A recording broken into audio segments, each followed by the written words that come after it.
What's up, folks? We are all right, ready to do this live, man. It has been one long day. Unforeseen circumstances was me and the wife went out looking for pictures for the camper. Decided to stop and get something to eat, and oh my goodness, delicious food. But it took forever to get it.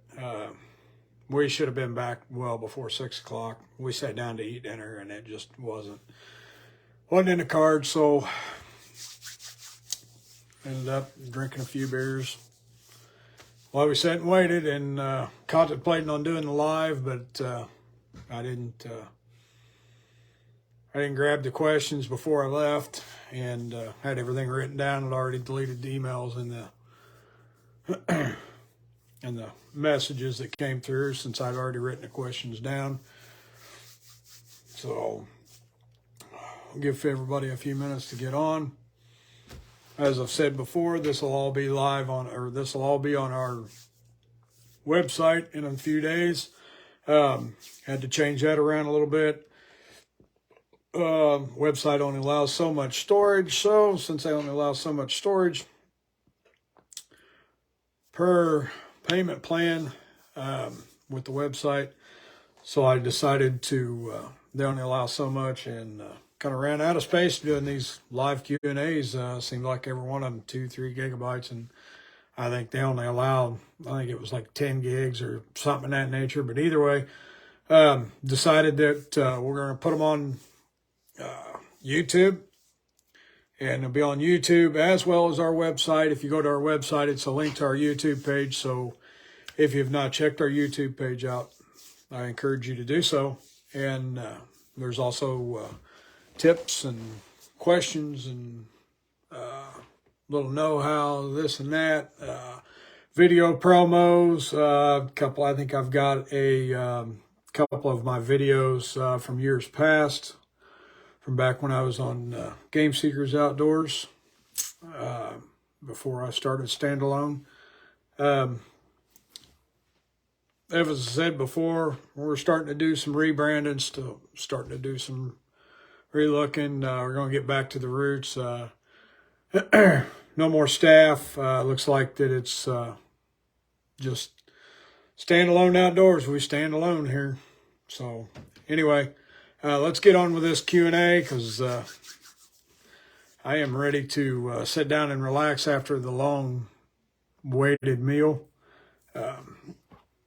Don't want to be too much of a blowhard today, but like I said, this will be on YouTube, and it will be on our website in the next few days, so watch for that, and check it out. If you haven't checked out the YouTube channel, check it out. If you haven't checked out the website, check it out as well. So without further ado, let's get into this. First question I got, and a pretty good question. Somebody I'm sure is wanting to know what to do with their own. It says, how much of your deer meat do you donate to others?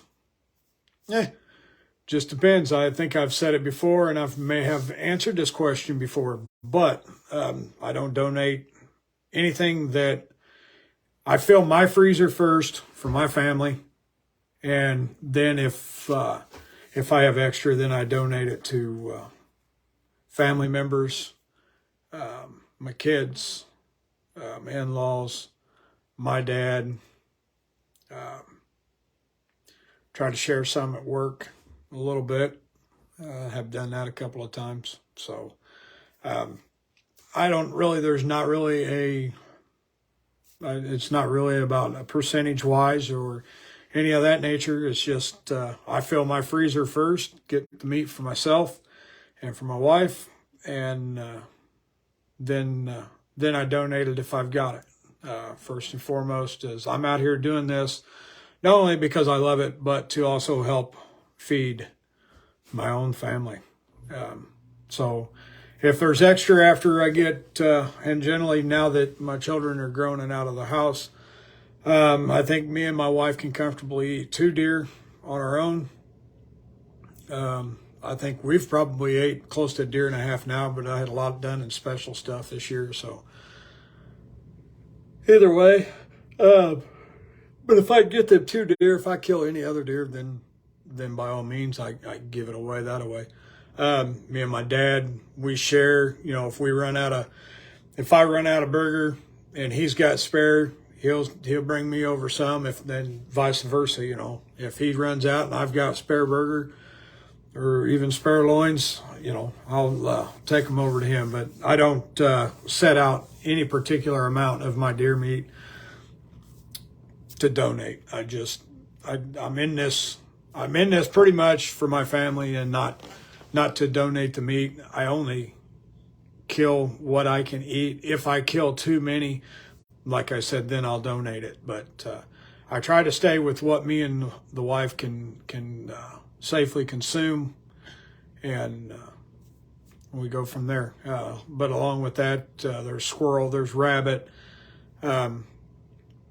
I haven't turkey hunted in a few years, so I haven't had any wild turkey. But yeah, I mean, there are all sorts of game meat that everything I hunt, I eat. And if I don't eat it, I give it to people that I know will eat it. Next question is, what is a good lifespan on a bowstring? The gentleman did not go into any detail on anything of that nature. It all depends on how much you shoot, to be honest. I mean, I get out and I fling arrows all summer long, all spring long, even when it gets bow season, and I get out and I'll shoot a dozen arrows, and then I'll set the bow up. You know, I practice nonstop. I think the string that I now have on my Mathews now is about 2 years old. It's starting to show somewhere, but it's also seemed like it's just getting stretched in or stretched out, and it looks like that I'm hitting pretty good and consistent. I have no wandering arrows, none of that. There's really, like I said, there's really no good answer to that. It all depends on how much you shoot and how much you let it set and how you treat it. If you don't wax that string, and I wax mine probably 3 times a year, and that's probably not enough still. I probably should wax it more, to be honest. But it's all depends on how much you shoot. You know, if you shoot,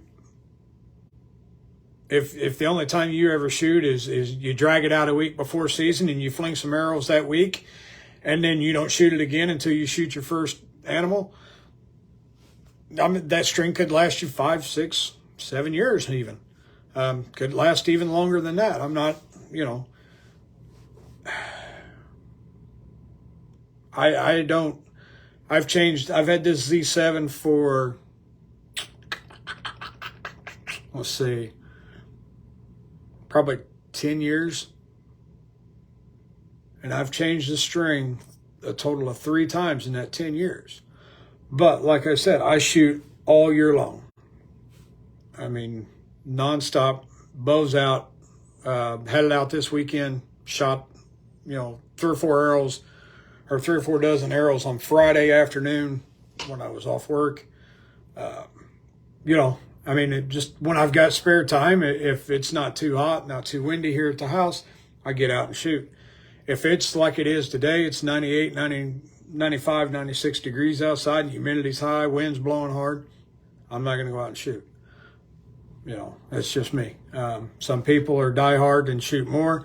Some shoot tournaments. Some don't even hardly shoot at all. But it all depends on the life, how much you shoot.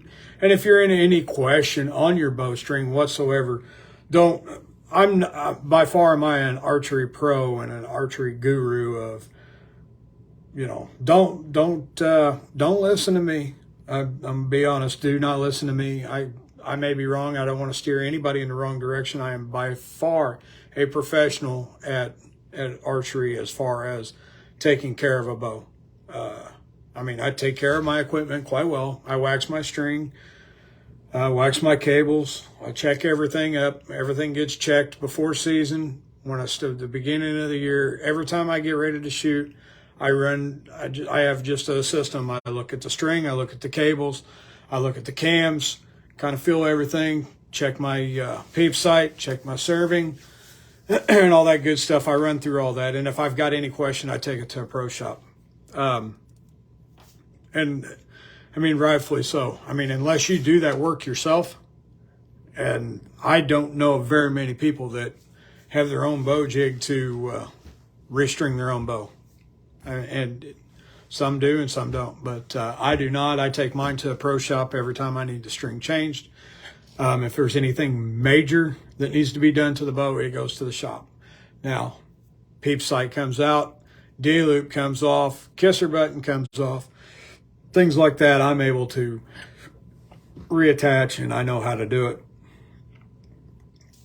You know, string silencers, whatnot, that kind of thing I can do. But like I said, don't go off of what I say. Take it to a pro shop if you got any questions, guys. Really. The last thing you need is to be a full draw and that string snap. I had that happen one time. I don't know, I was young. Hadn't had the bow out, and I guess I mistreated it. I'm not sure, 100% sure what happened with that string. I know as I was at the archery range, come to full draw, and when I came to full draw, that string snapped. Come right down across my face. I was lucky. It did not cut me. I had a black eye for a week. But go get your strings checked out, guys. Don't go off of me. And use your own discretion. Like I said, if you shoot constant, go ahead and go out and, go get it checked out if there's any question whatsoever. Or just make it a habit of once a year or maybe even twice a year. Take it to your local pro shop and get it checked out. That's about all I can say on that one. Again, if there's any questions, if you guys got any questions that have joined, go ahead and put them on.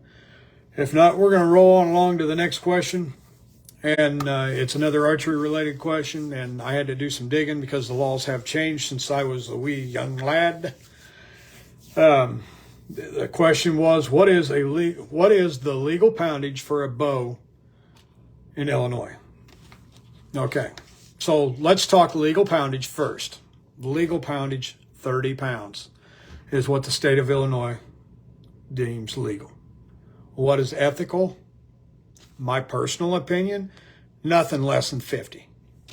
Nothing less than 50 pounds, guys.